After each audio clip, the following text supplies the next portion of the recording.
En este episodio, Ale Marroquín nos comparte su historia de cómo después de haber trabajado 18 años en el medio financiero, decide independizarse en el año 2011 para acompañar a las personas a desarrollar su presencia ejecutiva. También nos cuenta cómo logró digitalizar sus servicios desde el comienzo de la pandemia y cómo esas experiencias la llevaron a convertirse actualmente en consultor en presencia ejecutiva y speaker.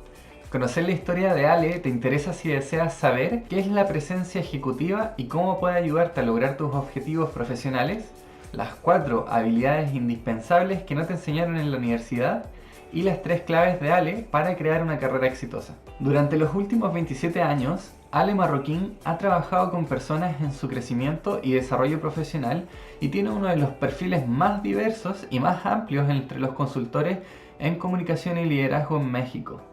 Además de su experiencia en la industria de la consultoría, su experiencia profesional se ha desarrollado en ventas, relaciones con clientes y servicio al cliente.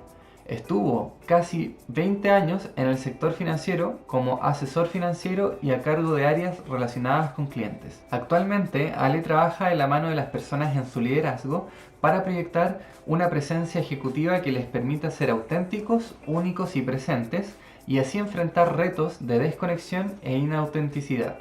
Acaba también de publicar su primer libro, Presencia Ejecutiva, cómo proyectar liderazgo y una imagen ganadora para acelerar tu potencial.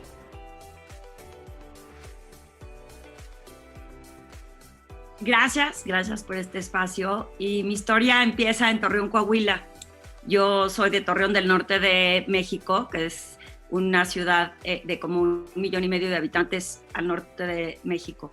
Y cuando empiezo a estudiar, escojo la carrera de mercadotecnia. Y mi inquietud siempre fue, ya sabes, como mujer joven, soñadora, yo quería trabajar en la gran ciudad. No me acuerdo si sabía cuál exactamente, pero yo quería salirme de esta ciudad pequeña y hacer grandes cosas. Y es así como terminando la carrera, decido irme al medio financiero, aun cuando estudié mercadotecnia, pero me llamaba muchísimo la atención la parte, ya sabes, me tocó la época de los yuppies, de la casa de bolsa y el glamour y me llamaba muchísimo la atención. Entonces me acuerdo perfecto que cuando me entregan mi título profesional, mi papá estaba feliz, pues porque ya tenía trabajo en una casa de bolsa ahí en Torreón, y la sorpresa fue que le dije, pues no, yo me voy a la Ciudad de México, agarré mis maletitas y me vine a la Ciudad de México. Claro, mi papá se le desorbitaron los ojos porque una ciudad de 20 millones de habitantes contra una ciudad de 1,5 millones, pues su niñita bonita, ¿no? Somos 5 hijos, pero ¿cómo se me va a ir? Y la realidad es que se me hizo más fácil pensarlo que cuando lo hice, ya cuando llegué a la Ciudad de México, no fue tan sencillo y sí llegué a tener ultimátums de parte de mi papá de si no consigues trabajo pronto, pues te regresas a Torreón. Tenías Y la presión de tu papá ahí. Y tú habías dicho el concepto, el medio financiero que te gustaba, ¿no? ¿De dónde nace eso? ¿Fue de parte de tu familia o iniciativa propia que...? pues creo que mi papá era ingeniero químico y siempre fue un hombre, no porque lo diga yo y porque sea mi papá, pero sumamente inteligente. Y si bien no sé por qué, no sé si era la época que no estaba inclinada hacia ser ingeniero químico, que hoy me puedo arrepentir porque creo que es una carrera que te puede dar ramas en muchas industrias, no se me ocurrió y la carrera de finanzas estaba fuera de Torreón. Y en aquella época yo todavía no estaba lista para salirme de Torreón y la que más se acercaba a lo que se me antojaba hacer, que era como más creativo y soy muy people person, era mercadotecnia. Entonces, cuando voy a lo largo de la carrera y descubro que más me llamaba atención el tema este de la relación con la gente, el mundo financiero, no viene de ninguna herencia, fue más que nada, te digo, mi mente soñadora de querer salir a explorar el mundo, de no quedarme en una ciudad tan pequeña. Oye, ¿nunca te dio miedo de hacer esa transición a una, no sé, ciudad de 2000 veces más grande que la que estabas tú, ¿no? Híjole, lo que hace la juventud, o sea, cero miedo, agarré, te digo, mis maletas, todavía le dije a mi papá, no te preocupes, tú ni me vas a mantener, porque pues ya soy adulta, ya tuve un título profesional, aparte en el Tecnológico de Monterrey, que en aquel entonces era de las universidades más prestigiadas, que sé que sigue siendo, sin embargo, ahora hay muchas más universidades también que te pueden dar ese prestigio. Entonces yo juré Y dije, ¿qué tan difícil puede ser? Si aquí antes de graduarme ya tenía trabajo, pues llego a la Ciudad de México y seguramente va a ser igual. Y pues no, no lo pasé bien. Lo que sí te puedo decir es que esa sería una historia como para hacer una telenovela, pero los primeros 3 meses de mi vida en México fueron como una historia de terror, de drama, y que me daba mucha vergüenza decirle a mi papá, tenía razón, México es una selva, y pues ahí es en donde entra un poco la actitud de, pues esto es lo que quiero, y antes regresar a Torreón con las manitas agachadas y decir no pude, me moví, repartí currículums como volantes hasta que logré conseguir trabajo. No fue tanto tiempo, creo que para abril ya tenía trabajo, llegué en enero, pero a mí se me hizo una eternidad, imagínate, sin dinero, no queriéndole decir a mi papá no está tan fácil, sintiéndote súper poderosa. La realidad es que fue un poco complicado, pero pues ahí me quedé, por lo menos me quedé 18 años. O sea, 3 meses de enero a abril más o menos en conseguir trabajo, igual, igual, me imagino en ese contexto se te debió haber hecho un poco también difícil. Por eso, o Sí, sea, tres claro. meses. Porque Mm. no tenía familia aquí, no tenía amigos. Tengo una muy buena amiga que vivíamos las mismas experiencias, entonces como que nos mimetizamos y éramos la una para la otra, no estamos solas, solas, solas en esto, pero sí tenemos unas mega aventuras de todas estas vivencias para poder sobrevivir, ser independientes, en un momento en donde pues la Ciudad de México es carísima y un trabajo inicial recién graduado, pues tampoco, ahora creo que te pagan mucho más que lo que te pagaban en aquel entonces. Pero no me fue mal, no me puedo quejar, fue una gran experiencia y pasé por diferentes procesos del medio financiero hasta que por fin logré, al principio fue un sistema de información financiera en tiempo real, que es este ticker como Reuters, Bloomberg, que yo vendía esos sistemas a las casas de bolsas y a los bancos. Y luego logré brincar el charco y pasarme del lado de las casas de bolsa, justo cuando se acabó el glamour, justo cuando ya no era tan padre, ya no pagaban tan bien, ya no te tenían charolas con comida a tu lugar y decir eres financiero y eres glamuroso. Justo el día que yo llegué, todo se volvió un poco más retador. Mm. Ujú. Y bueno, empezaste a trabajar ahí, ¿no? Como dijiste, esto es de sobrevivir en este entorno con dificultades, ¿no? Y empezaste Sí, a trabajar ahí. ¿Cómo fue eso? ¿Cuánto duró?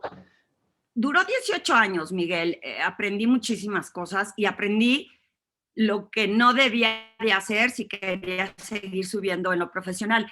Justo fue cuando me empiezo a dar cuenta que no nada más es lo que sabes. Yo me escudaba mucho en mi mención honorífica, en mis habilidades en la universidad, en el que era responsable, y empiezo a descubrir que hay otras habilidades blandas que no te enseñan en la escuela, que me pudieron haber ayudado a crecer más rápido, y más viniendo de una ciudad tan pequeña, pues había temas que para mí no eran tan sensibles, como mi acento norteño era golpeado, era directo, la gente me volteaba a ver y se sentía agredida, y yo, qué delicados, pues así habla uno, así somos norteños, ¿no? Y sin embargo, en un área comercial, si yo no modulaba ese tono de voz, la realidad es que la gente pues no me tomaba las llamadas o me decía, no, esta norteña me va a morder, que luego me hable, ¿no? O no me daba miedo, por ejemplo, hablarle a alguien que no conociera y decirle, cómprame esto, o te quiero ofrecer este tema. Eso nunca me dio miedo. Lo que sí luego empezaba a dudar un poco era el cómo cerrar esas ventas, ya era como una gran frustración. Y yo le echaba la culpa al hecho de que no era de la Ciudad de México y que entonces no era tan fácil porque no me conocían. Y la realidad es que era una creencia delimitante de que hay habilidades, hay formas de comunicar para conectar con las personas, y que evitaba hacer esos cierres que tendría que hacer desde el inicio que vas a hacer la venta. Perdemos muchísimas oportunidades hablando, hablando, hablando, hablando, te vas y pierdes la oportunidad porque para que te vuelvan a dar otra reunión es complicadísimo. Son una de las cosas que cuando me doy cuenta, entonces empiezo a explorar la posibilidad de cómo comunicar mejor como profesional, no solo a través de tu lenguaje escrito o como te comunicabas hablado, tu tono de voz, etcétera, tu postura, sino también a través de la apariencia. Hay anécdotas muy chistosas que llegaba yo a trabajar y me decían, pues, ¿a qué fiesta vas? Y yo, pues voy a abrir una cuenta de inversión. Si la persona que me va a atender no piensa que soy creíble a través de mi vestimenta, pues no va a confiar en mí su dinero, tenemos que vernos que nos importa el cliente. Y había muchísimas personas que no consideraban ese pequeño detalle, sobre todo cuando estás hablando de dinero, ¿estás de acuerdo? Claro. Sí, y el tema que tocas tú, por ejemplo, de que hay otras, cuando dices hay otras habilidades que no te enseñan en la universidad, ¿será una de ellas la de ventas, de comunicación? Eso te quería preguntar, ¿qué otras habilidades encontraste tú que las empezaste a desarrollar después de la universidad? Eh, pues tuve jefes que en su momento no me caían bien porque me decían, ¿por qué escribes así el correo? Y yo decía, ¿qué metiche? Pues porque así lo estoy escribiendo, ¿no? Y fueron Ok. grandes maestros cuando te das cuenta que tus correos son, o sea, no te enseñan a veces ni a redactar. Sí teníamos una clase de redacción en la universidad, pero nadie le, bueno, en aquella época, te estoy hablando de hace muchos años, entiendo que ahora ya hay más materias en las universidades que pueden sacar como mucho más preparados a los universitarios. Sin embargo, no es el core de una carrera. O sea, el core de la carrera es que salgas con especialidad de ingeniería o mercadotecnia o actuaría, etcétera, etcétera. Y no se fijan en esta parte en donde puedes comunicar de mejor forma, con asertividad y con un poco de neurolingüística y que yo lo aprendí a prueba y error.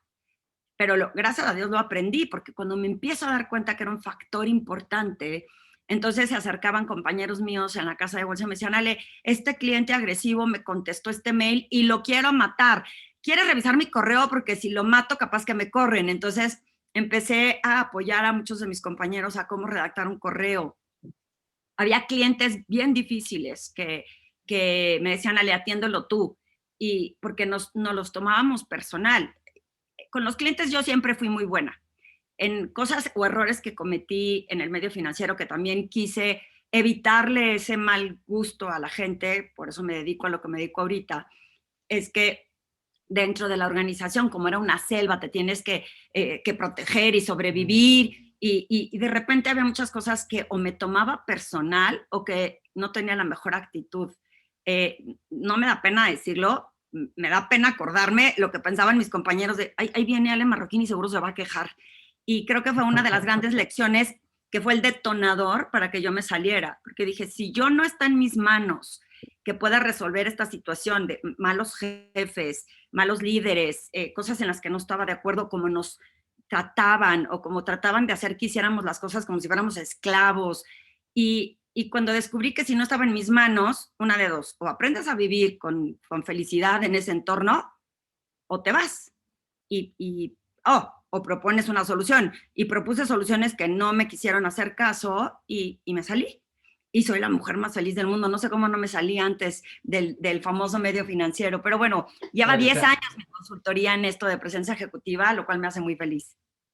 o sea, me encanta lo que tú compartes porque en realidad hablas de redacción, de asertividad, de neurolingüística, de clientes difíciles, cómo lidiar con eso. Y también, yo no sé qué tanto allá en México, no sé, pero en general también los estudiantes saben que hay que tener estas habilidades en paralelo cuando ellos egresan, ¿no? No sé qué tan conscientes pueden llegar a ser ellos de esto, Fíjate porque yo lo que encuentro súper importante. Claro, fíjate que creo que ha cambiado. De hecho, llevo como ya 4 años seguidos yendo a una universidad aquí en México a darles una plática de cómo destacar su marca personal para las entrevistas. Ahora sí los preparan un poquito más para que puedan lograr transmitir un poco, que no es nada más, por ejemplo, cuando yo he entrevistado gente joven para que me apoye, pues soy el mejor de mi clase y soy el que saca mejores notas. Y eso como me da un beneficio a mí. El que saques buenas notas no me garantiza que puedas lograr hacer cosas o mover cosas o ayudarme en temas, ¿no? Pero sí vale. O sea, yo no sabía, fíjate, Miguel, que yo estaba en el equipo de básquet, en el equipo de teatro, estaba en la sociedad de alumnos, sacaba buenas notas, pero no lo supe traducir en un beneficio para las organizaciones. Cuando recién me entrevistaban me decían qué experiencia tienes y yo siempre decía, pues a qué horas, si me la pasaba en el básquet, en el teatro, sacando buenas notas. Y si yo hubiera sabido interpretarlo de, bueno, tengo una habilidad de liderazgo porque sé trabajar en equipo cuando estoy en el básquet, porque puedo comunicar correctamente a través de cuando estaba en el equipo de teatro. Y el hecho de que hubiera sacado notas es la dedicación y la responsabilidad que le pongo a algo para ser responsable y entregar resultados, pero en aquella época no te enseñaban. Hoy, en esta universidad específicamente, en el quinto semestre, me invitan a que les dé esta plática porque hay algo bien importante que ni yo sabía en aquella época. ¿Cuáles son los valores que te distinguen? ¿Cuáles son tus talentos? ¿Qué es lo que te define? Y te hacen esa pregunta en entrevistas y todo el mundo dice, soy proactivo, soy responsable, soy profesional y mi debilidad es que soy necio. Y si todos somos iguales, ¿cómo por qué te voy a contratar a ti? ¿De qué te diferencia a ti de la persona que tienes al lado, no? Y ahí, Miguel, es uno de los temas que más me emociona y por lo que me salgo del medio financiero, es porque vamos en automático. Decimos lo que creemos que tenemos que decir, perdemos esta autenticidad y contestamos lo que esperamos que sea lo que el otro quiere escuchar y no sale desde nuestro propio propósito o intención. Y es ahí donde perdemos oportunidades de destacar. Me suena mucho eso del piloto automático, ¿no? Porque también se ve bueno, en LinkedIn de repente ese tipo de reacción que tienen algunos profesionales de escribir cómo hacen las cosas, pero claro, totalmente de acuerdo. Y te iba a preguntar, de este ambiente no compatible, cuando ya te saliste de ese trabajo, ¿no es cierto? ¿Hacia dónde fue tu próximo salto? Pues decidí, primero me preparé como unos 3, 4 años antes, empecé como a explorar, hacer esto como una segunda carrera, ¿no? O sea, como un segundo empleo. Sabía que el medio financiero ya no era el glamour que a mí me había llamado la atención, ya estaba desenamorada del medio financiero, no de la gente, pero sí de la industria. Y primero me preparé, estudié, me metí a cursos online. En las mañanas trabajaba en la casa de bolsa, a mediodía, bueno, saliendo, iba con mis hijos que eran pequeños en aquel entonces a llevarlos a las clases que tenía que llevarlos de lo que fuera en las tardes y en la noche me ponía a estudiar online. Y luego ya cuando hubo oportunidad, sí, en tiempo de vacaciones, pues me fui a estudiar cursos así cortos de una semana, 2 semanas. Y cuando aprendí que ya podía estar lista para salirme, ya tenía mi página web armada, ya lo había compartido con varias personas que confiaron en mí y me dijeron, a ver, ven a mi empresa y danos un curso. Y entonces vi que sí funcionaba, que sí gustaba el tema, que sí eran herramientas que la gente no teníamos presentes. Y un día dije, pues, bye, medio financiero, renuncio y pongo mi propia empresa. Entonces, en abril del 2011 me independizo, sí medio armado y sí ya habiendo medio practicado con alguno que otro cliente, pero sin la certeza de que me fuera a ir bien, porque había mucha gente que me decía, ¿cómo vas a dejar tu cartera de tantos años? Llevas todo este tiempo aquí y si no ganas bien y si nadie te la cree porque pues eras asesor financiero y ahora vas a dar consultorías, como que, ¿cómo te atreves, no? Y sí te meten estos miedos de, ¿y si no funciona? Pero pues mira, si no funciona, yo volví a tocar la puerta, había hecho un buen camino en mi vida financiera, que pues otra vez ya regresé, ¿no? Me vuelven a contratar, era lo peor que podía perder. Oh, está buenísimo. Y empezaste a validar estas herramientas, ¿no es cierto? A dar ciertos cursos. Lo Sí, tomaron bien, ¿no es cierto? Y en 2011 te volviste independiente. Ahora, ¿de qué se trataban estos cursos, estas consultorías que empezaste a hacer? Ajá. como al principio no sabía cómo plasmarlo, lo que más se acercaba era la parte de imagen. En aquel entonces empezaba mucho el término de imagen como muy popular. Y entonces empecé a aprender cosas básicas de imagen física, que era la única forma para dar el brinco hacia lo que yo quería hacer. Una de mis coaches, mentoras o maestras, cuando le dije, me dice, ¿a qué te quieres dedicar? Y yo, pues a lo corporativo, yo quiero ayudar a profesionales, que es en donde he trabajado toda la vida. Yo no quiero llevar a la gente de compras porque suena muy glamoroso, pero es una friega ir de compras, es súper pesado. No quería que fuera nada más un tema de fashion, sino un tema de cómo mandar mensajes intencionales de tu persona hacia afuera para lograr lo que querías obtener. Entonces, mis primeros cursos era cómo vestir exitosamente en lo profesional, protocolo y etiqueta de negocios, desde cómo saludar a una persona en una junta de negocios, dónde ocupar el asiento en una mesa de juntas si hay gente importante, temas muy de negocio mucho de comunicación, que era como cómo construir relaciones de éxito y hacer networking, porque esa es la base para poder pues generar negocio y hacerte visible. Y lo fui transformando en el tiempo y empecé con el tema de personal branding. Quería despegarme mucho de la parte que la gente pensaba de, oye, ¿cómo me he visto para una fiesta? Y aunque sí tenía la teoría y sí sabía, la realidad es que en el tiempo fui entendiendo, es más bien tú qué mensaje quieres mandar cuando sales afuera, cuando te vistes, cuando escribes, cuando te ven en un lugar.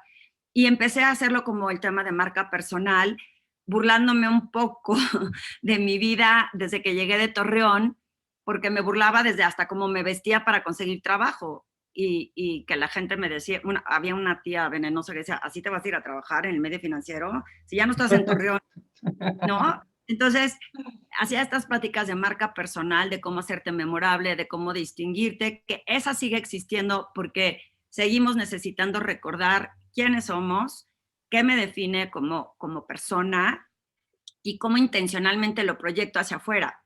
Y puede ser, insisto, en vestimenta, que no es el único factor, porque puedes estar vestido como muñequito, pero escupir palabras espantosas y de nada te sirve, ¿no? Es como todo una consistencia entre el mensaje que quieres mandar y cómo lo fui transformando a un término que le puse, bueno, que yo lo quise adquirir como presencia ejecutiva, no es que inventé el nombre.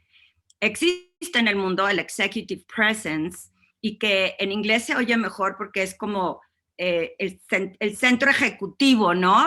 No de ejecutivo de un corporativo.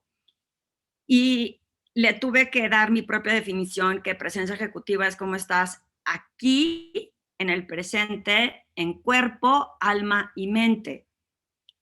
Y no es como me veo, o no es como la gente tiene que estar en un corporativo, porque la presencia ejecutiva, Miguel, aplica para un chef, para un deportista, para un cantante. O sea, tú puedes ver ese que va a cantar o ese chef que me va a cocinar. Y no tiene nada que ver con que estés en un edificio. No sé si en Chile existe el término godín, que mucho en México se caracterizó por el que está en la oficina con su corbatita detrás de un escritorio. Presencia ejecutiva aplica hasta para los estudiantes, ¿no? Cómo te haces visible y memorable y conectas. O sea, a mí me encanta porque yo, bueno, lo que más conozco era el concepto de marca personal, pero lo que transmites tú aquí es que no solamente es al, no sé, no solamente al vestirse, no solo aplica al hablar, también al autoconocimiento, ¿no es cierto? De cómo escribir, Exacto. vestirse, expresarse, hacer networking, cómo digo, me presento en una entrevista de trabajo y en todos los roles en general, ¿no? Como tú dices, o sea, en los estudiantes incluso, que eso puede estar presente. eh, Nada, o sea, a mí me llama mucho la atención personalmente porque yo lo veo como es, esto que tú transmites está en la página web de una persona, está en su vestimenta, está, no sé, en sus valores, en su propósito, en todo lo En que su quizás... propósito. mm, Sí, creo que muy poca gente tiene claro su propósito y es cuando te digo que van en automático. Entonces, soy profesional, sí tengo trabajo, sé hacer, soy muy bueno haciendo estos reportes o destacando en lo que hago, pero no tengo claro el propósito. Y ahí pasa mucho que pierden la intención. Tengo muchos clientes que, Ale, es que no me reconocieron en una junta o es que tenía que llegar a la cuota de 100,000 ventas y el último cliente pues no lo logré porque lo único que quería yo es llegar a la cuota. Y ahí se pierde la intención. Cuando las personas que logran tener esta presencia ejecutiva, Miguel, entienden que estamos aquí para compartir valor y que tú solo eres el medio para compartir valor, primero que nada lo que tú dijiste, si no hago esta autorreflexión de quién soy, si yo no sé y no creo en mí, pues tú tampoco vas a creer en mí. Y es cuando ves a estas personas que a veces ni te diste cuenta que están en un lugar o que cuando está hablando, pues no te dio confianza por algo en su comunicación y muchas veces tiene que ver porque no tienen claridad de quiénes son. Y eso les impide fluir con naturalidad y tener la intención de, vengo a compartir valor. Puede que no estés de acuerdo, pero esto es lo que yo te vengo a compartir. Y cuando lo haces de esa forma tan natural, estando presente, vienen resultados mucho más rápido, en forma más acelerada. la gente se da cuenta y conecta. ¿Tú no te ha pasado que te hablan y te quieren vender y dices, me quiere vender, no le importo yo? Y uno se cierra el tiro. Exacto. Y, hay, Dices, no lo quiero. y bueno, está en esa minoría y que, bueno, hay personas, esa minoría, digamos, que marca presencia, es como que se diferencia tanto que en una sala, en una reunión, se nota esa persona que es natural, espontánea, que no está esperando la aprobación de nadie y que cuando habla le sale tan natural que es como, ¿cómo no creerle? ¿Cómo no comprarle? Es Claro, como, ese efecto es auténtico. sí, es muy auténtico, la autenticidad, claro. Exacto. Hay una definición que replico mucho y que le doy el crédito, por supuesto, a una researcher social de Estados Unidos, de Houston, que se llama Brené Brown, que no Oh, sé si has... me encanta. El último libro que leí de ella fue Braving the Wilderness, ¿puede Sí, ser? no, no, la amo. O sea, me parece la persona más auténtica, más transparente en este proceso de transformación personal. Y ella dice que la autenticidad es dejar de ser lo que creemos que debemos ser y abrazar lo que realmente somos. Y entonces, cuando logras adquirir esa autenticidad, no pretendiendo ser el mejor de la clase, no ser el mejor de tu empresa, porque cuando vas a marchas forzadas, Miguel, tratando de ser el mejor, olvidas esa parte que dices tú auténtica y desconectas. Ojo, no quiere decir que estas personas no tengan éxito, a lo mejor son millonarios, a lo mejor son dueños de empresas, pero no generan esa comunidad de colaboración auténtica. Imagínate lo que podríamos lograr si las personas lograran siempre ser más auténticas buscando colaboración en común, no nada más una agenda escondida. Y cuando ves personas en los corporativos o en ciertas empresas que se dan cuenta, pues están de paso o trabajan no al 100, porque pues trabajo por trabajar, porque yo a esta persona no le importo como ser humano. Y insisto, si nada más una persona gana, ¿qué beneficio, qué legado, cómo queremos trascender haciendo que más personas ganen, no nada más nosotros? Me encanta porque Brené Brown, claro, tú dijiste esa frase, abrazar lo que somos, y también de la misma autora, me acordé de una frase que ella era como el núcleo de su mensaje más principal del libro, al menos que yo leí, era pertenecer a uno mismo. Uno puede pertenecer a sí mismo, o sea, ser leal a uno mismo, y uno puede entonces moverse en cualquier lugar, espacio. Me encanta la autora y en realidad es eso que tú dices, o sea, este tipo de personas generan comunidad, hacen colaboraciones con otros, se abren, les llegan las oportunidades por la energía que irradian y nada. Y hay una lección muy padre también de ella que es como ser vulnerable. No, supongo que en Chile, como siendo una cultura latinoamericana, aquí todo el mundo queremos ser perfectos y demostrar que, ¿cómo voy a demostrar? O sea, ¿cómo se van a dar cuenta que no sé algo? Y el hecho de lograr decir, pues eso no lo sé, pero ¿qué te parece si tú me lo explicas? Requiere de mucha fortaleza, de estar bien plantado y de reconocer que, como les digo, no te vas a deshacer en pedacitos por decir que no sabes algo, pero cuando pretendes saber lo que no sabes, cuando pretendes ser lo que no eres, es porque le tienes miedo a hacerte vulnerable y al qué dirá la gente. Y la realidad es que si tú estás bien plantado en ti mismo y dices, pues no sé, te aseguro que la gente dice, ah, que yo te explico, o yo te acompaño, o yo sí soy bueno en eso, y yo te Sí. ayudo. De otra manera es, si lo dices desde no desde tu centro o finges, yo tenía jefes que decían, este no sabe nada, no sabe nada. Y sí, es el jefe, algo está haciendo bien porque es el jefe, pero no tiene idea de nada. Y entonces, eso es triste. ¿Qué legado queremos dejar, no? Sí, el concepto de Occidente versus Oriente, ¿no? El concepto de vulnerabilidad que en Oriente es una fortaleza, pero aquí en Occidente, en estos países de acá, es como más una debilidad el ser vulnerable, ¿no? Y el Yo, pretender, eso está en la primera línea, el pretender, ¿no? El defenderse, el no colaborar, y el sentido de competitividad muy fuerte, ¿no? el busco mi propia agenda o tengo mi agenda escondida. Yo quiero creer que está cambiando, Miguel. Yo quiero creer que después de esta pandemia nos dimos cuenta que tenemos que confiar unos en otros, que tenemos que entender que no todo es, alguien está haciendo, o sea, por ejemplo, la gente que tuvo que confiar ahorita en otras personas que están trabajando desde casa y no porque no te veas sentado al escritorio quiere decir que que no estás trabajando, ¿no? En mi época de corporativos era de, si no estás en tu lugar, estás dándote la vuelta a la Alameda y no estás haciendo nada. Y a veces estás calentando el asiento y no estás haciendo nada. Entonces, creo que ese concepto ha estado cambiando, en el que hemos tratado o intentado confiar más en las personas y en que todos queremos contribuir a resolver porque es nuestro propio bienestar. Sin embargo, creo que todavía hay también mucho, mucho trabajo por hacer y muchas personas que no lo pueden hacer solo. Tú puedes saber que tienes esta parte que puedes mejorar, pero la mente es tan poderosa que cuando lo tratas de hacer por ti mismo, a veces no puedes. Por eso los coaches en el tenis, en el golf, en el soccer, porque ven cosas que tú no logras ver. Y a veces necesitas un testigo que te acompañe para este proceso de transformación, porque en la mente nos cuenta las historias que nos queremos contar y seguimos en ciclos atorados y luego nos quejamos, ¿no? ¿Por qué no me promueven? ¿Por qué no conseguí trabajo? ¿Por qué no tuve éxito? Y la realidad es porque tampoco podemos solos.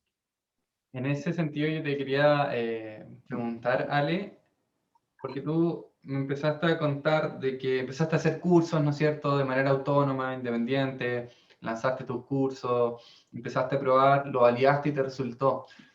Sin embargo, no sé si preguntártelo en relación al día de hoy, pero por lo menos en ese proceso de transformación, ¿cómo lo hiciste tú? ¿Tuviste algún coach, mentores, libros que leíste? ¿Qué es lo que más te sirvió en general como para haber pasado ese valle de Claro, dificultades? Ujú. en estos 10 años lo que sí me sirvió y me sigue sirviendo es seguir aprendiendo. Cada día descubro que no sé nada. O sea, que por más que haya tenido experiencia por 18 años del medio financiero, eso ya no me sirve de nada. Ahora necesito seguir aprendiendo y con la constante evolución desde la tecnología y el mundo, el constante aprendizaje enriquece mucho más mis servicios. Entonces, yo cada año invierto en mi preparación, invierto bien, no nada más en, ¿no? En cursos que veo por ahí pasar y digo, ya estudié algo, no, o sea, invierto en cosas que tengan calidad para que me hagan, pues, para aprender y una mejor persona. Sí busqué coaches, yo misma no sabía todo, y entonces al inicio busqué una persona que me ayudara. Es que es bien fácil decir, me voy a independizar, y luego dices, ¿y cómo le pongo precio a este servicio? ¿Y cómo lo ofrezco? ¿Y cómo le explico a la gente? No es lo mismo a que cuando trabajas en una institución y te dicen cómo hacerlo.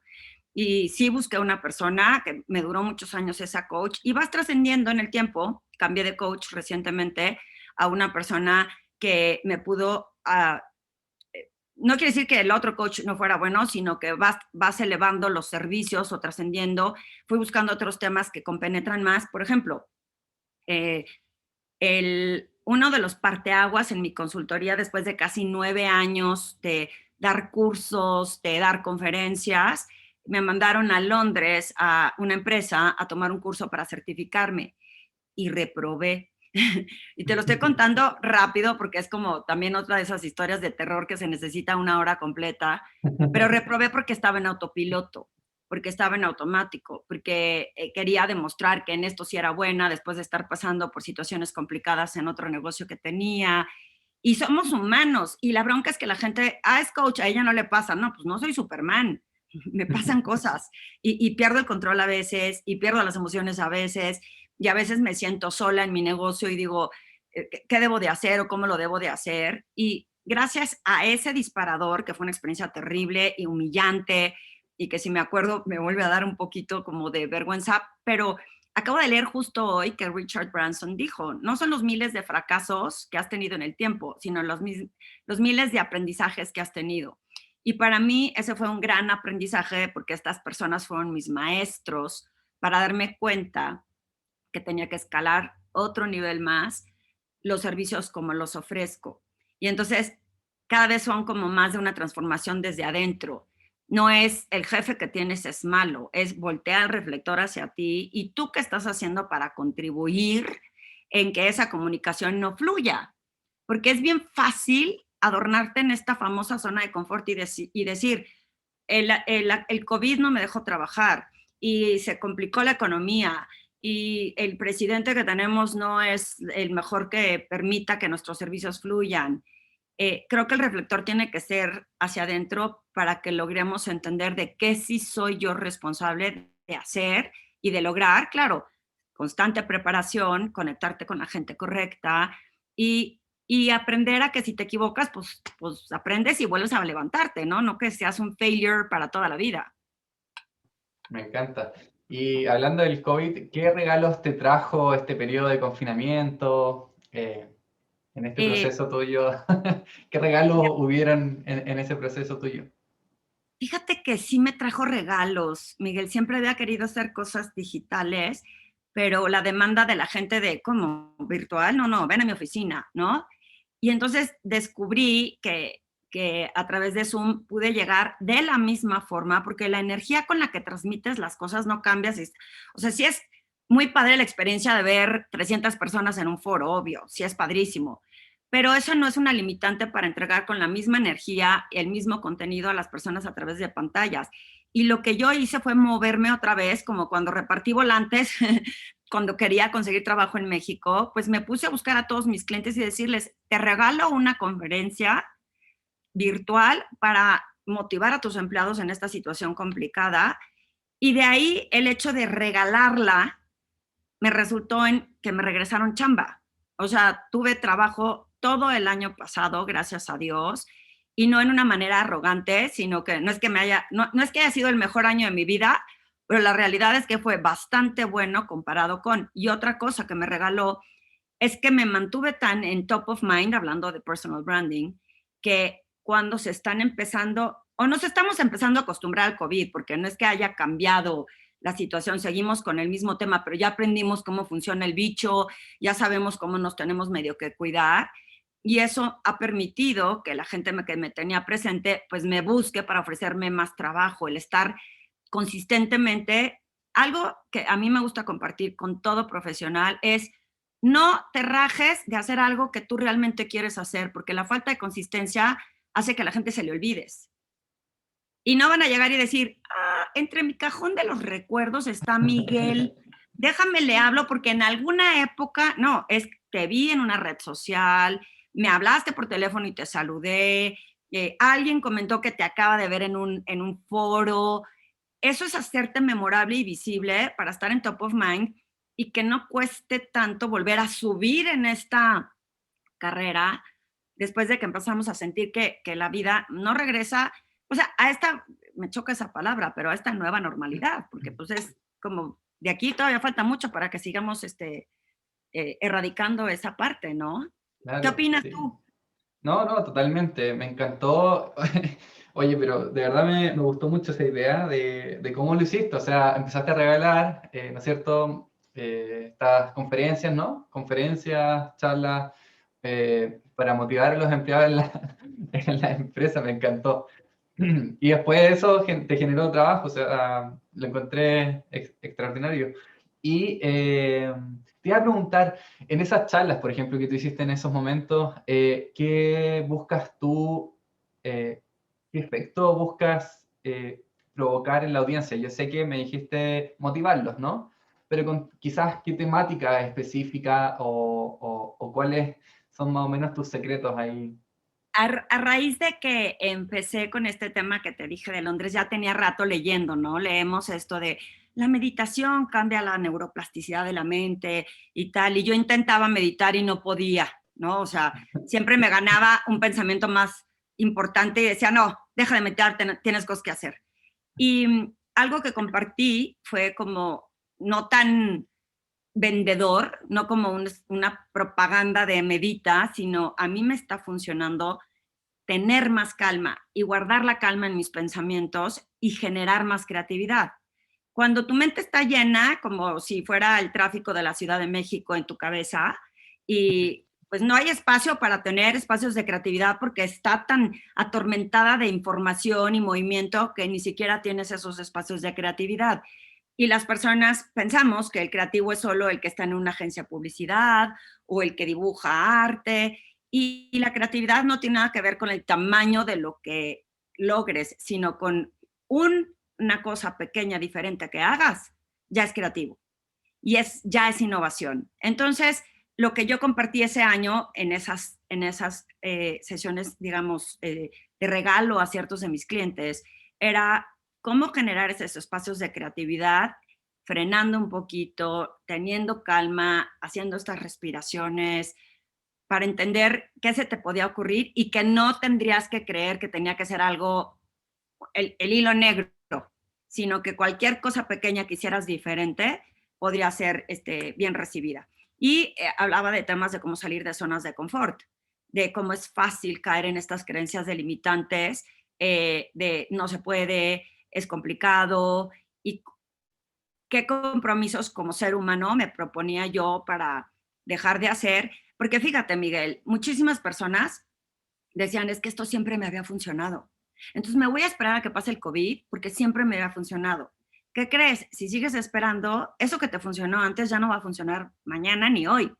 Entonces, ¿por qué no te propones a qué si te funcionó, que ya no tienes, que tienes que dejar de hacer, aunque te haya funcionado, aunque haya sido lo que te haya hecho rey? ¿Qué querrías hacer diferente? Inténtalo y si no funciona, ten periodos cortos de aprendizaje. Inténtalo, pruébalo, no sirve, vuelve a intentar hasta que te salga algo, porque somos muy como humanos de, pues no funcionó, entonces pues me vuelvo a esperar a que alguien me hable y me contrate. Sino inténtalo, inténtalo, inténtalo, y a veces son miles de intentos y sí es bien cansado. Y el tercero que recomiendo y que ahora integro en todas mis asesorías y en mis cursos es el hecho de poder hacer un espacio para meditar, porque esos espacios de introspección, de autorreflexión y de reconocer que tenemos emociones permite que fluyas mejor, que tengas más calma y que sepas que eres humano, que no pasa nada con las emociones, ¿no? La gente nos ha hecho creer que las emociones son malas y la realidad es que el que no tenga un día de enojo, o sea, es mentira. Sí, el tema de las emociones en las empresas, o sea, Oye, vital en ¿estás realidad. enojado, Miguel? No, no, para nada, no me molestó que no me dieran la promoción. ¿Por qué no dices, pues sí, la verdad yo la quería, era para mí? Pero todo depende en cómo respondes a la emoción. Si te vuelves loco, la gente obviamente te va a dar la vuelta. Pero si dices, pues la verdad sí, porque le eché muchas ganas, porque ahora, ¿por qué no lo logré en lugar de nada más enojarte? ¿Qué aprendí para que la próxima vez lo hagas bien? Pero solemos quedarnos en el enojo, en la frustración, el tomarlo personal y todo es hacia el reflector, hacia afuera, y entonces sigues sin aprender la razón por la que no te dieron esa promoción. Mm. También te iba a preguntar, porque a lo que iba con la pregunta de cómo eran tus conferencias, ¿no es cierto? De qué se trataba más o menos, ya me compartiste eso.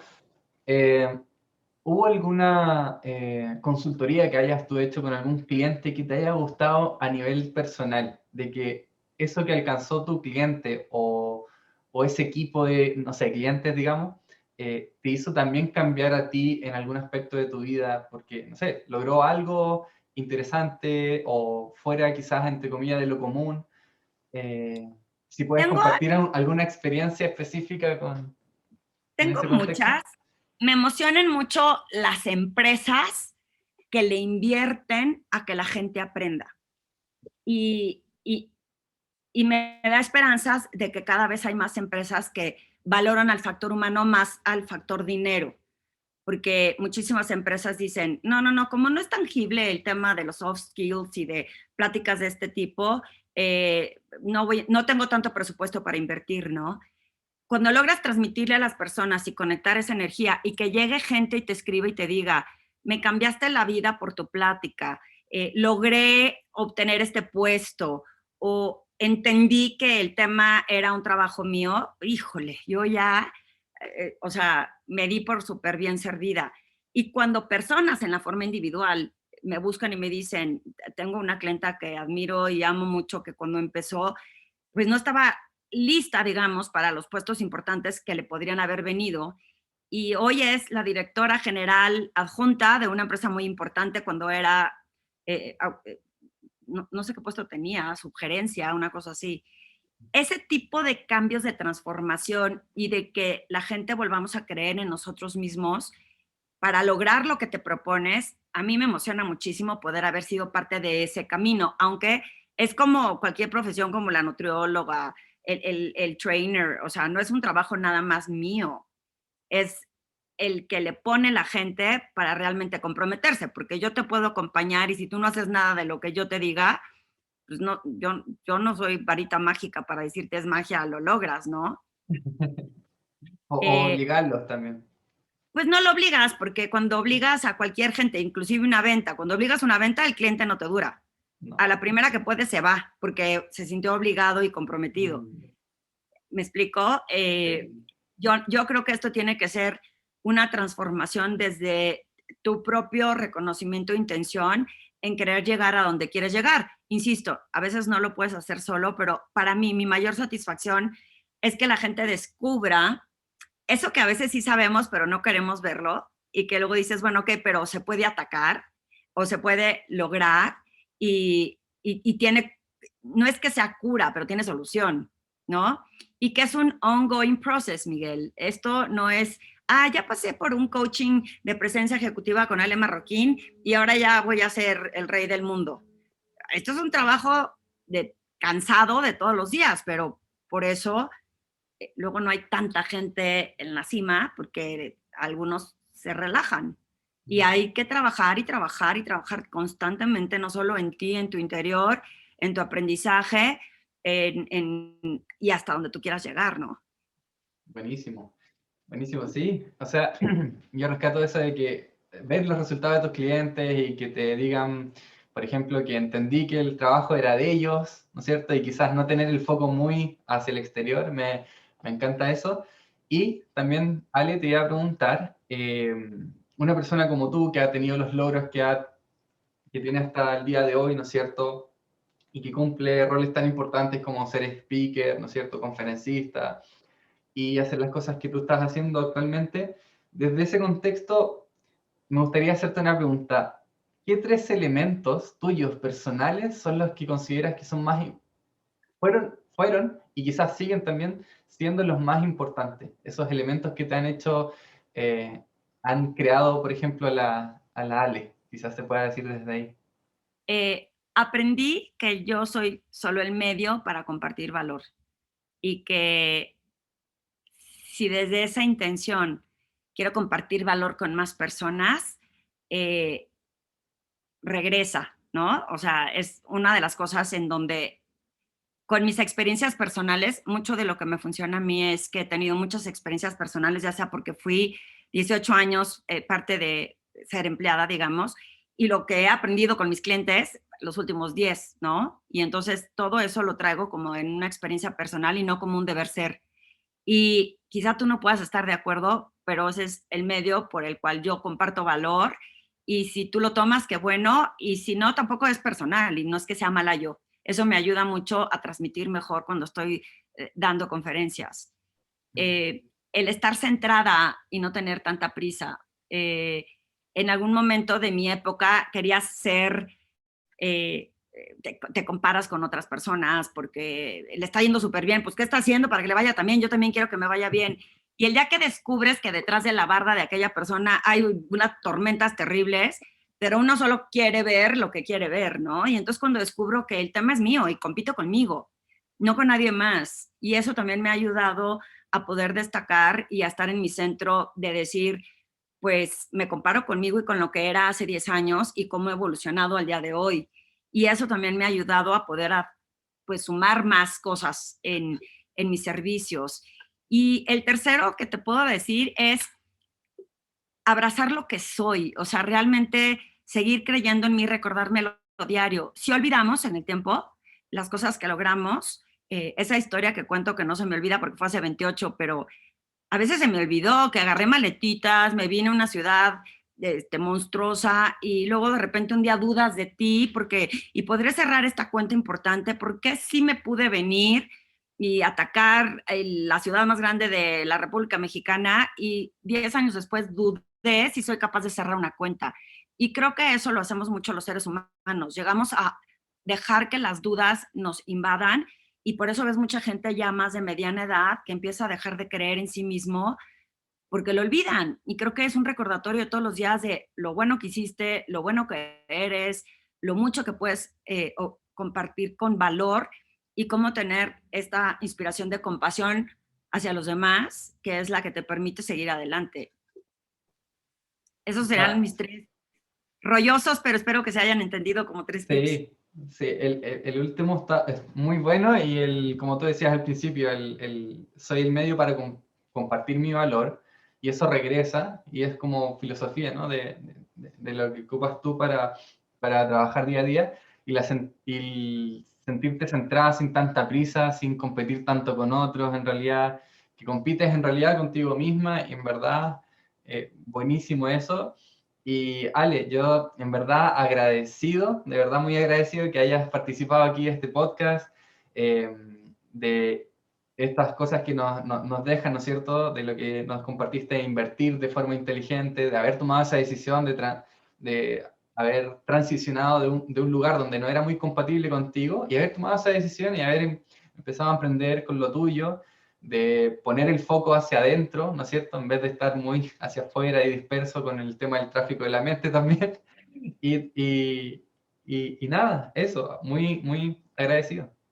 Ay, yo agradecida, Miguel, porque me hayas considerado para compartir algo que, como ves, me inspira y me encanta compartir con más personas y más llegar a tu comunidad en Chile y que estas personas que te escuchen, pues pues que me sigan en mis redes, que podamos seguir compartiendo valor y que sigamos haciendo cosas para sumar, para que seamos una mejor comunidad, pero un mejor mundo donde vivir. Oh, me encanta. Sí, las redes las vamos a compartir y muchísimas gracias, Ale.